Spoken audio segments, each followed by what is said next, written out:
Vous voulez savoir comment faire un piège qui causera un aussi gros trou? Ou bien, comment ce simple petit poisson, tout gentil qu'il soit, peut vous tuer à n'importe quel moment? Ou bien encore, comment ces gentilles petites abeilles peuvent totalement ruiner votre monde Minecraft? Vous allez voir que c'est encore pire que de se retrouver coincé dans de la bedrock. Et pour finir, comment un simple piège peut vous envoyer dans l'espace et laisser votre corps bloqué indéfiniment? Eh bien, vous êtes tombé sur la bonne vidéo. Alors, le premier piège que je veux réaliser est un piège original de Tazo. Je crois que je prononce bien son nom. Et comme vous voyez, s'il y a des abeilles autour de moi, ce n'est pas pour rien.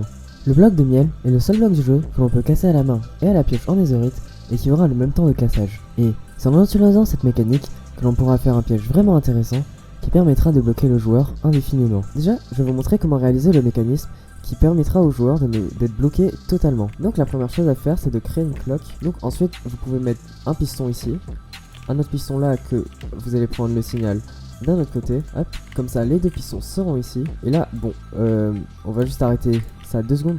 Le temps de placer les blocs. Bon, on va essayer de le synchroniser un peu. C'est encore pire. Ensuite, le circuit que vous avez juste devant, vous le reproduisez à l'identique de l'autre côté. Hop. Ensuite, vous n'avez plus qu'à reboucher avec tout ça de miel. Imaginez, vous tombez dedans. En plus de mourir, vous ne pouvez absolument pas vous en sortir. Ah, là, je suis totalement coincé et je vais mourir. Mais bon, vous vous en doutez, quelqu'un qui va voir ça dans la nature va pas se dire intuitivement: ah bah tiens, je vais aller dedans. Bah non, ça serait totalement bête de sa part. Et oui, vous avez totalement raison. Personne ne viendrait ici de son plein gré. Du coup, c'est pourquoi je vais vous montrer un système pour le cacher. Et ce système nous servira aussi à la réalisation du prochain piège. J'ai vraiment un problème mental quand je parle, hein, je sais, je m'embrouille vraiment dans mes mots. Donc alors c'est très simple, pour faire ce mécanisme, vous avez besoin de creuser un petit peu. Creuser une grande zone en survie si jamais vous êtes en survie, comme ça, même si le système occupe pas toute la zone, ça pourra vous permettre de mieux placer les systèmes et de moins être gêné. Et de toute façon vous pourrez le reboucher par la suite. Donc alors ici c'est le trou où les gens vont tomber, mais ce trou là, il faut un peu le cacher. Donc c'est très simple.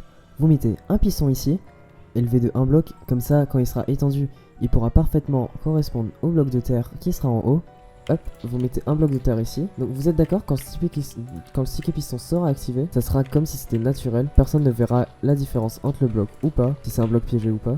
Maintenant, si le piston se rétracte, ça ne fera pas un trou. Donc pour remédier à ça, il faut juste que vous placiez 2 pistons comme je le fais maintenant. Et là, on peut voir que ça rétracte parfaitement le bloc de terre et le sticky piston. Maintenant, il reste juste à créer un système que lorsque le piston se rétracte, les deux autres se rétractent aussi pour former un vrai trou. Donc alors, j'essaie de designer vite fait un petit système qui permet de faire ce que je viens d'expliquer. Alors ne vous inquiétez pas, c'est très simple, je vais tout expliquer juste après. Mais j'ai passé quand même un peu de temps à le faire puisque je suis pas très fort en redstone. Donc alors voilà, c'est très simple comme système.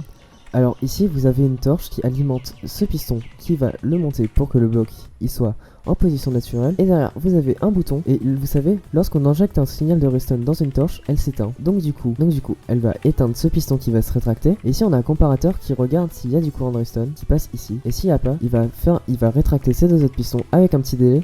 Comme ça, ce piston là aura le temps de se rétracter avant que ces deux pistons là l'emmènent de ce côté. Donc ensuite, tout simplement sous les pistons, vous allez juste creuser un trou.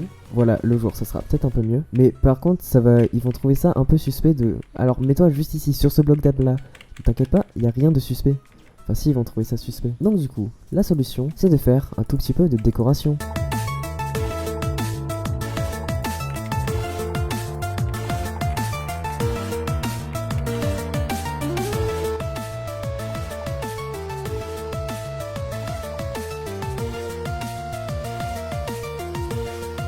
Et voilà, comme ça, ici, vous pourrez leur demander de se mettre ici. Et même, imaginez, vous construisez ça au spawn de votre SMP. Donc imaginez, vous construisez ça au spawn de votre SMP. Les gens vont spawner ici.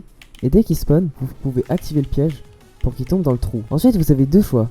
Soit vous construisez ça, soit vous construisez un autre piège. Pour l'autre piège, en fait, c'est très simple. Vous remplissez juste un trou rempli de pufferfish, de poisson globe pour ceux qui sont français. Et vous allez instantanément mourir de poison. Peut-être pas instantanément si vous avez une armure en netherite comme moi. Mais vous pouvez voir que vous avez énormément de temps l'effet de poison et que si même à un demi-cœur vous vous rapprochez du bassin de poisson, vous allez quand même mourir. Le meilleur, si vous êtes sur une SMP, c'est que quelqu'un se cache dans le trou au préalable et tue le mec qui est descendu dans le trou et qui s'est fait piéger. Et bon, maintenant je vais vous montrer un tout dernier piège. Alors ici, pour exploser plus rapidement, on va pas utiliser de la TNT, on va utiliser des minecart TNT. Mais en fait le principe c'est d'en mettre ici. Ensuite d'activer les rails, et là aussi d'activer les rails, comme ça ils vont se rentrer dedans ils vont exploser. Pour ce faire, vous aurez d'abord besoin de mettre un item dans votre coffre, l'item que vous voulez. Ensuite, vous prenez un comparateur et là, tant qu'il y a un item dans le coffre, il va émettre un signal de redstone. Bon, ce signal est très faible, c'est pour ça que je vais l'amplifier avec un repeater. Là, regardez, quand j'ouvre le coffre, il ne se passe absolument rien, mais dès que j'enlève la dinde dedans, tout s'éteint. Donc à partir de là, je pense que vous avez compris. Hop, maintenant il manque plus qu'à relier jusqu'au rail. Comment je peux faire ça? Hop, et comme ça, la torche, elle est éteinte. Ce circuit en redstone utilise la même mécanique que tout à l'heure, c'est-à-dire que la torche s'éteigne quand on lui donne un courant de redstone. Bon, ensuite j'ai juste relié au rail et j'ai fait exactement pareil de l'autre côté. On n'est pas obligé de le faire pareil, mais je voulais être sûr. Bon, bien sûr là, comme j'ai pas peut-être choisi le meilleur endroit, ça déborde dehors.